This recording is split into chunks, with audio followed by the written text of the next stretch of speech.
There are different models of doing business, but one that is really successful is so-called network marketing. Are you aware of that?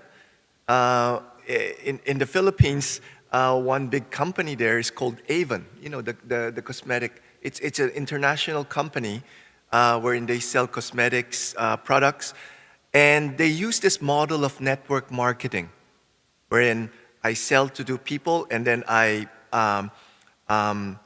train them so that they could also sell to other people. Okay, so it's network. It's by networking, and by that you get commission.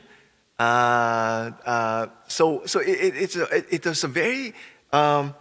was a very effective way of really doing business. And I think for us, the church, of course, the church is not a business, but in the early church, that's what they do. And instead of using network marketing, they used network discipleship. Okay? And today we celebrate the memorial of Saint Timothy and Titus, both disciples of Saint Paul. And I think it was very fitting that they put this memorial after yesterday's feast, the feast of the conversion of Saint Paul. Without the conversion of Saint Paul, there will be no Saint Timothy and no Saint Titus. It was the conversion of Saint Paul that brought the conversion of Timothy and Titus. And that's what, and what attracted Timothy and Titus to follow Saint Paul. Saint John Chrysostom once said this in his homily about Saint Paul. Okay, he says this: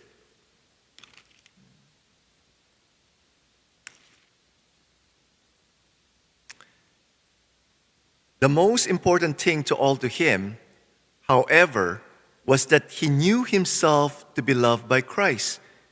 Enjoying this love, he considered himself happier than anyone else. Were he without it, it would be no satisfaction to be the friend of principalities and powers. He preferred to be thus loved and be the least of all, or even to be among the damned, than to be without that love and be among the great and honored. To be separated from that love was in his eyes the greatest and most extraordinary of torments. The pain of that loss would alone have been hell, an endless, unbearable torture. That's why for St. Paul, the one thing he feared, indeed dreaded, was to offend God. Nothing else could sway him. Therefore, the only thing he really wanted was always to please God. And Timothy and Titus, being a disciple of St. Paul, they saw that. They saw that zeal of St. Paul. And St. Paul really exhorted Timothy and Titus. In our first reading today, what did he exhort Saint Timothy? Okay, he says in Saint Timothy, for this reason I remind you to enkindle that gift of God that is within you through the laying on of my hands. For God did not give us a spirit of cowardice, but rather a spirit of power and love and of self-discipline. Okay? And of course, we all need to enkindle that fire, the fire that we caught the very first time. Okay? And that was the encouragement of Saint Paul to Timothy.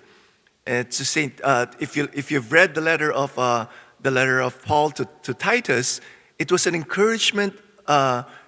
It talks about what a bishop, the quality of a good bishop is.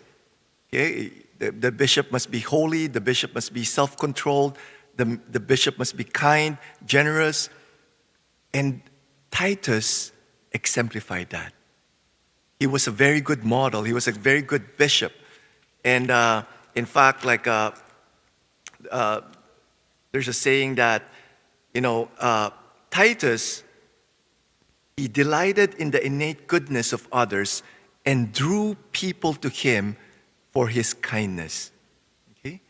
And the exhortation also of St. Paul to both St. Timothy and Titus, and it's in one of his letters, right? When St. Paul said, "I've fought the good fight of faith, I've run the race, I've kept the faith." That was the exhortation. And we know that St. Timothy died a martyr's death. In 67 AD, after he was being consecrated as a bishop of Ephesus, he was stoned to death for denouncing pagan worship. And Titus said to have died of old age, but he exemplified, of how to become a good bishop, a good example for other bishop. So the question that I have to ask yourself is that, do you have a St. Paul in your life who is your mentor? Okay? Because without a mentor, it's hard for you to grow. And another question that you have to ask yourself is that you have Timothy and Titus as people that you mentor to help other people grow. Okay? So we all need Saint Timothy. We all need like a Saint Paul in our life. We also need to have Saint Timothy, like people like Saint Timothy and Titus, that we could help grow in holiness and becoming a disciple of Jesus Christ. So let's ask intercession of Saint Paul, Saint Timothy, and Titus. That we grow as a disciple of Jesus Christ and help other people grow